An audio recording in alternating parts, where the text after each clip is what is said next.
কালীয় দমন। একদিন গ্রীষ্মকালে কৃষ্ণ সখাদের নিয়ে যমুনা পুলিনে গোচারণ করছেন। কয়েকজন সখা ও কয়েকটি বৎস তৃষ্ণার্ত হয়ে যমুনার জল পান করে মারা গেল। কালীয় নামক সর্পের বিষের জন্যই তাদের এমন অবস্থা হলো। সেদিনও বলরাম গোচারণে যাননি। সখাগণকে ও তার বাছুরিগণকে মরতে দেখে শ্রীকৃষ্ণ তার অচিন্ত শক্তির প্রভাবে সেই সব মৃতদের বাঁচিয়ে তুললেন। তারপর কৃষ্ণ একটি কদম্ব বৃক্ষে চড়ে যমুনার জলে ঝাঁপ দিয়ে সেই জলে বিশেষভাবে আলোড়নের সৃষ্টি করলেন। তখন কালীয় নাগ ক্রোধে উন্মত্ত হয়ে কৃষ্ণকে দংশন করতে করতে নিজ ঘোর কৃষ্ণবর্ণ বিসর্পিল দেহের দ্বারা শ্রীকৃষ্ণের শরীরকে বেষ্টন করল। কৃষ্ণ যমুনার বিষ জলে ঝাঁপ দিয়েছে একথা ব্রজবাসীগণ শোনা মাত্র আতঙ্কে ও শোকে ব্যাকুল হয়ে ছুটে এসেছে যমুনার কালীয় হ্রদের তীরে। বলরাম কৃষ্ণের অচিন্ত শক্তি জানত, তাই সবাইকে নিষেধ করলেও কেউ তাঁর কথায় আশ্বস্ত হতে না পেরে কাঁদতে কাঁদতে সবাই কালীয় হ্রদের কাছে।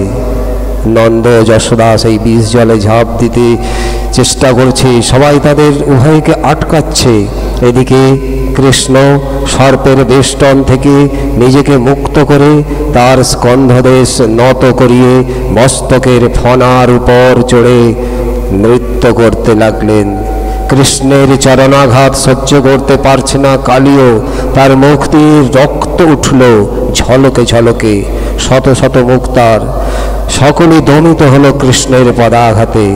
তারপর কালীয়ের পত্নীগণ কৃষ্ণের বহু স্তব স্তুতি করে বলল, যারা আপনার পদধূলি লাভ করে তারা পৃথিবীর কিংবা অর্থেরও আধিপত্য কামনা করে না, ব্রহ্মপদ প্রাপ্তিতেও তাদের কোনো লোভ নেই, এমনকি যোগ সিদ্ধি কিংবা মুক্তিও প্রার্থনা করে না।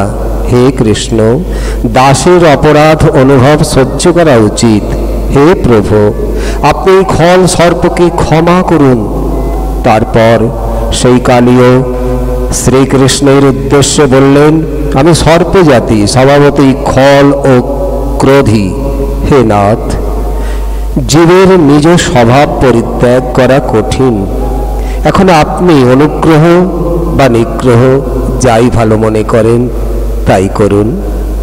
শ্রীকৃষ্ণ বললেন, এখন থেকে তুমি তোমার নিজের পূর্ণ বসতি রমণক দ্বীপে বাস করো। আমার পদচিহ্ন তোমার মস্তকে আছে। গরুর আর তোমার প্রতি হিংসা করবে না। শ্রীকৃষ্ণের আদেশ অনুসারে কালীয় সপরিবারে রমণক দ্বীপে গমন করলে যমুনার জল বিষমুক্ত হয়ে পবিত্র হল। কৃষ্ণকে ফিরে পেয়ে সকল ব্রজবাসী মৃতদেহে যেন প্রাণ ফিরে পেল। মহারাজ পরীক্ষিতের প্রশ্ন অনুসারে শ্রী সুখদেব আবার বললেন, গরুর বিনতানন্দন আর কালীয় কদ্রুনন্দন। বাসুকীর আজ্ঞায় সকল নাগ গরুড়ের পূজা করেন, কিন্তু অহংকার বশে কালীয় পূজা করল না। তাই গরুড় সব সময় কালীয়কে হিংসা করে। মহর্ষি সৌভারী যমুনার জলের মধ্যে বাস করে তপস্যা করেন। মাছিরা খেলে বেড়ায় দেখে তারা আনন্দ হয়। একদিন গরুড় সেই মাছগুলিকে ধরে ধরে খেতে থাকলে সৌভরী মুনি বললেন, তুমি আর কখনো এখানে এসে মাছ ধরে খেলে তোমার মৃত্যু হবে।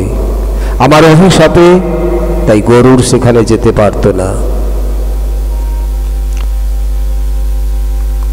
যে কালজয়ী গরুড়ের ভয়ে সেই যমুনার একটি হ্রদে বাস করত।